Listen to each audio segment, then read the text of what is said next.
अल्फिस्तान सो स्वागतम यो इस्तकबाल this is RJ तारा और आप सुन रहे हैं हाल दिल मेरे साथ यानी आपकी होस्ट एंड दोस्त आरजे तारा के साथ और बहुत सारी पुरानी नई बातों के साथ मैं आपके साथ मौजूद हूँ। यहाँ पर बहुत सारी बातें करनी है, बातें है थोड़ी सी पुरानी लेकिन है बहुत यादगार। जी हाँ दोस्तों, बहुत यादगार ऐसी बातें होती हैं जो हमें वक्त मिलता है तो हम बातें करते हैं और बात पे से बात जब निकलती है तो ढेरों बातें निकल जाती है। सो वेल बहुत सारी बातें मैं कर रही हूँ लेकिन एक जो बात अहम है वो मैं बताने जा रही हूँ।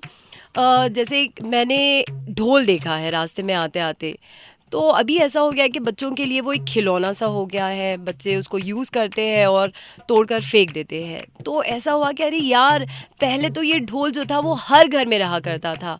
लोग जो है ढोल के गीत गाया करते थे, ढोल के गीत बनाया करते थे और मैं समझती हूँ कि पुराने ज़माने में बिना ढोल के कोई फंक्शन ही नहीं होता था। यूँ समझो कि खुशी कंप्लीट ही नहीं थी ढोल के बिना। तो बहुत सारी मीठी मीठी पुरानी यादें हैं उस ढोल के साथ, लेकिन अभी कहीं ना कहीं वो गुम सी हो गई है, खो सी गई है। लेकिन ये खोते हुए हमारे रास्ते आप पहुंची है और फिर से हम शायद वो ढोलक के गीत सुन सकते हैं। तो मैं बता दूं आपको, आज हमारे साथ मौजूद है समीना बेगम। तो समीना जी, आपका इस्तकबाल है हमारे शो में। शुक्रिया जी, तो मैं बता दूं आपको कि समीना बेगम जिन्होंने रिसर्च किया है ढोलक के गीतों पर, ये एमफिल कर रही है ढोलक के गीत पर और इन्होंने एक किताब भी लिखी है जिसका नाम है जुनूबी हिंद में ढोलक के गीत की रिवायत। तो समीना जी, मैं फिर से आपका इस्तकबाल करती हूँ मेरे शो में। शुक्रिया, बहुत बहुत शुक्रिया।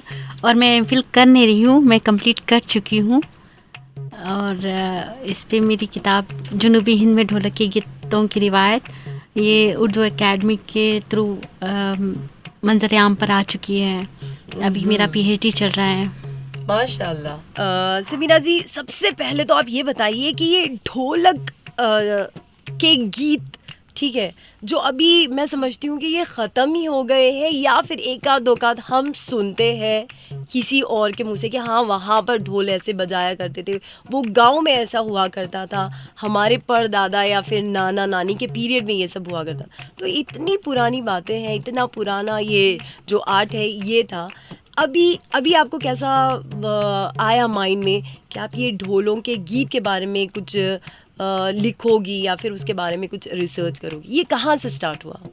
ये जब मैं एमए कर रही थी जी, तो हमारे डिपार्टमेंट में जो नसीमुद्दीन फरीद सर है वो एक बार उन्होंने मुझे बुलाकर कहा कि बेंगलोर में एक टीम को भी जाना है जो ढोलक के गीत गाते हो, तो आप अरेंज कर सकती हो क्या? तो मैंने कहा कि ठीक है, मैं कोशिश करूँगी सर।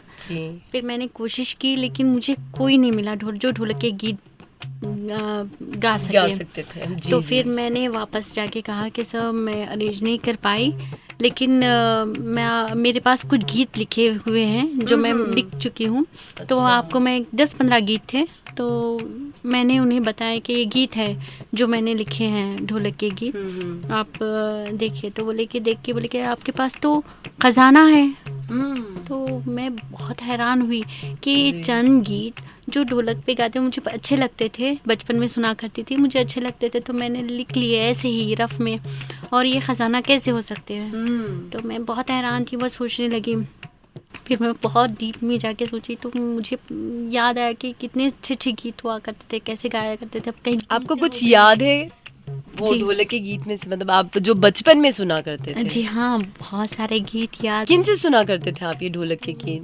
जहाँ भी शादी होती थी 5-6 दिन पहले से जब मंजा बिठाया जाता था हैदराबाद में, तो दूर दूर से पड़ोसी जान पहचान हो या ना हो, सब जमा होते थे, सारी औरतें जमा होती थी और गीत गाते थे। और हम लोग बड़े शौक से थालियां बजाते हैं, हमको गाने आओ या ना आओ हम थाली बजाते ज़रूर बैठते थे सारे बच्चे और बहुत लुत्फ़अंदोज़ होते थे। वो गीत ज़हन में महफूज है अभी तक भी।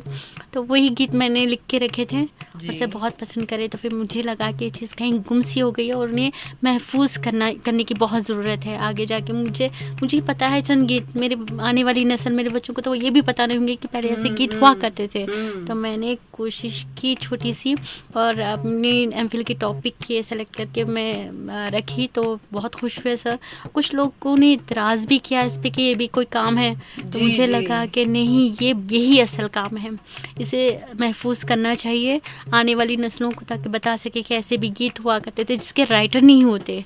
ये दिल से दिल तक सिर्फ सुन के ज़ुबानी अदब ही, बस सिचुएशन के हिसाब से वो बन जाते हैं गीत, कुल बन जाते हैं और कोई पता ही नहीं इसके राइटर कौन है, इसके कौन लिखा है, पहली बार किसने गाया, कैसे ये आगे बढ़ा, किसी चीज़ का पता नहीं। जैसे आपको शौक हुआ है तो अब क्या आपको ऐसा फील हो रहा है कि और भी बहुत सारे लोगों को इसका शौक पैदा होगा? बिल्कुल, मैंने जब से मैं अपना काम शुरू की और इख्तिताम तक पहुंचाई तो बहुत सारे लोग मैं देखी हूँ जिनका या अपने पुराने ज़माने याद कर रहे हैं, वो गीत याद कर रहे हैं कि ये फिर से आ रहा है बहुत, और नए गीत बोल रहे कि ये गीत मालूम, ये गीत ऐसे हुआ करते थे, ये गीत ऐसे हुआ करते थे।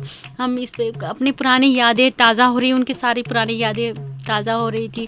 जब भी इंटरव्यू ली उनके चेहरे का इंप्रेशन देख के ही लगा कि ये पुराना ज़माना फिर से याद कर रहे हैं कि काश ये फिर से आ जाए। तो आपको उम्मीद है कि आगे जितने भी हमारे यंगस्टर्स रहेंगे तो ये सारे ये ढोलक के गीत को पसंद करेंगे? जी, बहुत पसंद करेंगे इंशाल्लाह, बहुत पसंद करेंगे, क्योंकि ये चीज़ बिल्कुल दिल से शुरू होने वाली है और दिल तक ज़रूर पहुँचेगी। हाँ, इसी बात पे मेरे को एक बात याद आई, जैसे कि पुराना स्टाइल था, ठीक है, पुराना वेयरिंग था, जैसा बेल बॉटम पहना करते थे, लेकिन अभी वो प्लाजो में बदल गया है, ठीक है, और गरारा जिसे कहते थे अब फ्लोरा कहते हैं हम। तो पुराने जितने कपड़े हैं, पुरानी ज्वेलरी है, ठीक है, वो सभी चीजें वापस लौट कर आ रही है। तो अब उम्मीद बढ़ रही है कि शायद ये ढोलक के गीत जो है वो फिर से वापस आ जाएंगे। जिस तरह से रेडियो वापस आया हमारे बीच, कहीं गुम हो गया था, बचपन में बहुत सुना करते थे रेडियो, ऐसा हुआ करता था, ऐसा हुआ करता था, ऐसा था, फिर कहीं गुम हो गया, फिर से जैसा आ गया।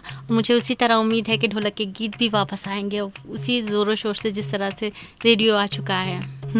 तो अभी जैसा आप एक किताब लिखे हो, तो ऐसा है कि आपकी जर्नी अभी तो जैसे स्टार्ट हुई है किताब से, तो आगे और भी लिखने हैं आपको? लाइक इसके एडिशंस होते हैं इंशाल्लाह। मेरा इरादा तो है, क्योंकि मैंने रिसर्च के दौरान मैंने 250 से ज़ायद गीत जमा किए, गांव वगैरह जहाँ भी जाती थी वहाँ पर मैं लिख लिया करती थी, तो रिकॉर्डिंग भी की हूँ और लिखी भी हूँ। 250 से ज़ायद थे। तो जब थीसिस मेरा रेडी हुआ तो बहुत ज़ख़ीम हो जा रहा था, तो मैं मेरे जो गाइड है बीबी रज़ा खातून साहिबा, तो उन्होंने उसमें से थोड़े से गीत अलग से अलहदा निकाल लिए। तो मेरा इरादा है कि आगे दूसरी जब किताब आएंगी सिर्फ ढोलक के गीत की और पूरे गीतों के साथ इंशाल्लाह। चलिए, बहुत अच्छा लग रहा है कि पुरानी चीज़ें जो है वो नए पैकेजेस में सामने आ रही है, उसके साथ साथ और एक ढोलक का गीत जो है वो सुना जाए। तो सुनते रहिए 107.8 FM रेडियो चामिना, दिल से हैदराबादी।